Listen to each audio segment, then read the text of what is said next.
Summer movie budgets are on a totally different planet. $200 million, $295 million, $340 million, $350 million. The cost to pay for talent, production, post-production, insurance, marketing, unexpected cost, lodging, feeding, transportation, and reshoots are just some of the items that go into the accounting spreadsheet for a movie. With major motion picture companies pumping massive amounts of money into projects, we'll try and shed some light on how this money is spent.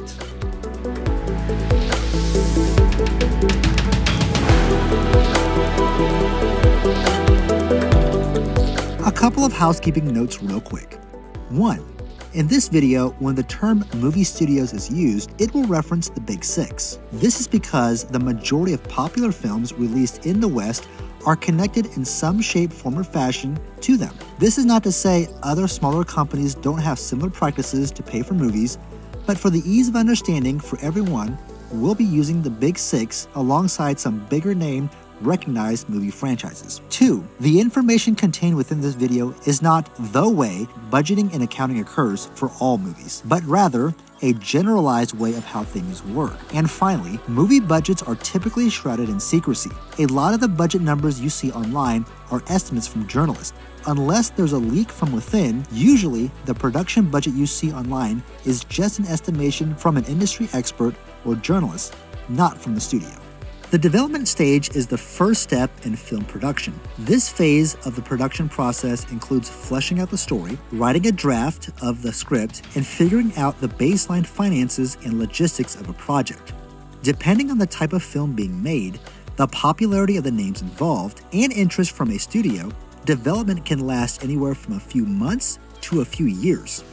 Like any job, the more senior you are, the more you can ask or demand of an employer. Your big-name directors such as Steven Spielberg or Christopher Nolan don't usually have to worry about a studio greenlighting their expensive projects. Other factors can help sway a studio, such as name recognition of cast members or tax write-offs, and merchandise tie-ins, which will help offset the cost of a movie in the long run. Parties involved may request, offer, and counteroffer numbers for budgets and items on their wish list. Studios can become frugal if they are footing the bill on a project entirely.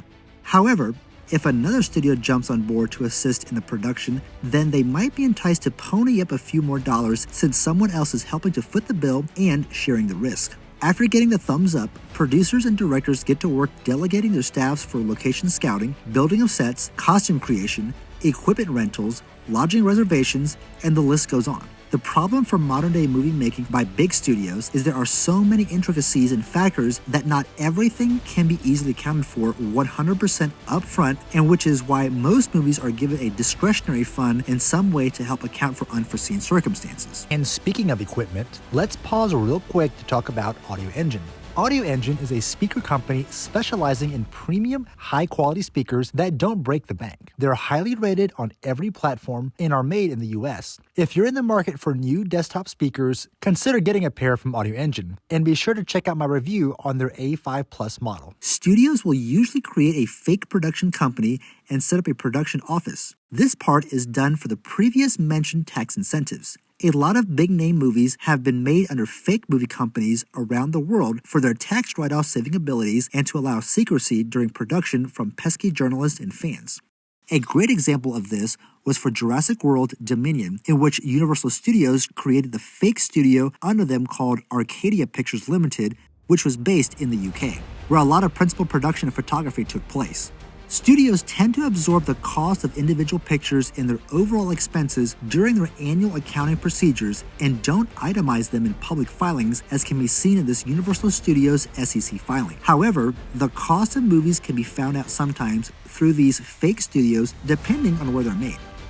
Companies like Arcadia are able to benefit from the UK government's film tax relief scheme, which allows them to receive a reimbursement of their costs in the UK, provided that at least 10% of the total production budget is spent there.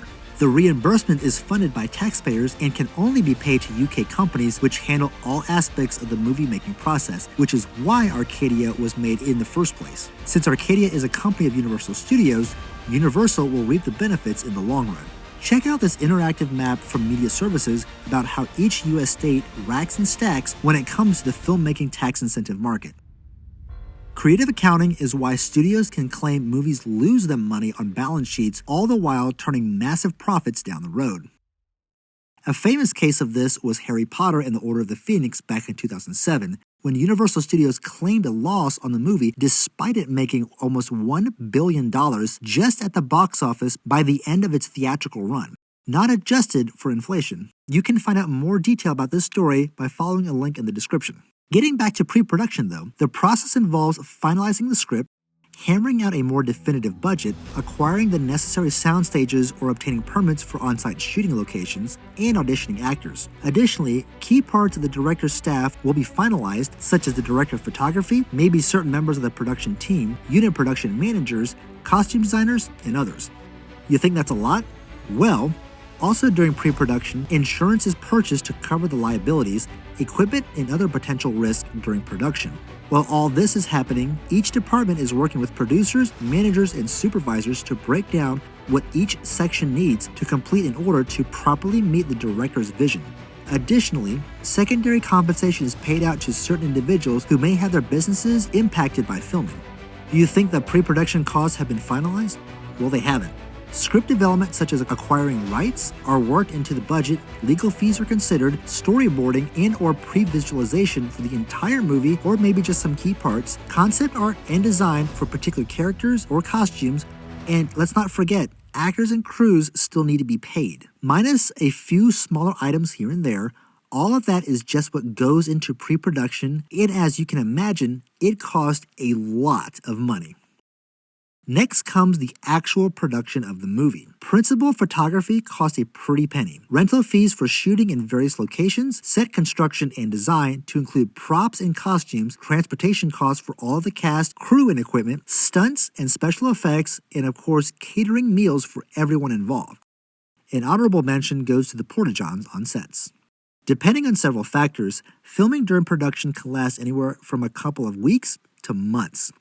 The final part of making a movie? Post-production. This is where the audio and visual materials are cut together to create the movie.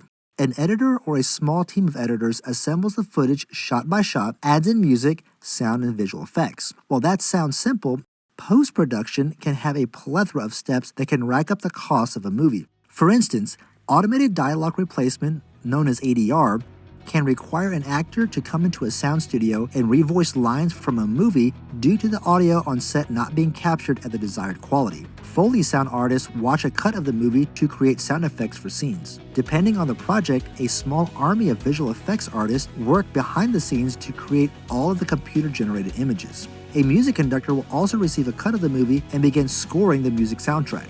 The ultimate worst part of post-production is if a studio requires a movie to conduct reshoots. Sometimes these aren't too bad, requiring only a shot or two, but it seems more often with major motion pictures that substantial reshoots are happening, which can delay the release of a movie and can cost a lot of money. Not to mention the pain of having to coordinate actors and directors to come back.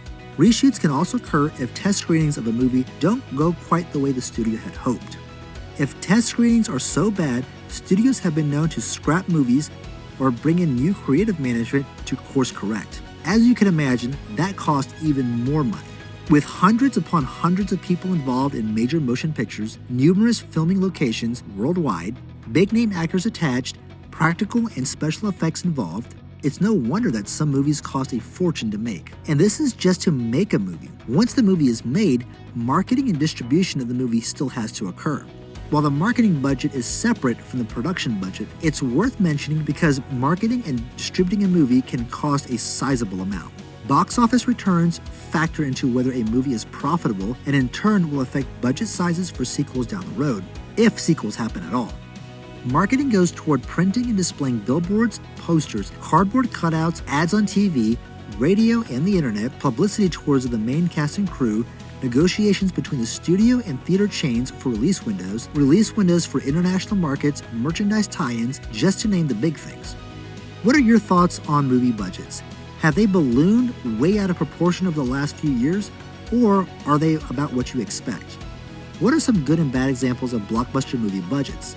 Let me know in the comments below, and please don't forget to subscribe if you haven't already.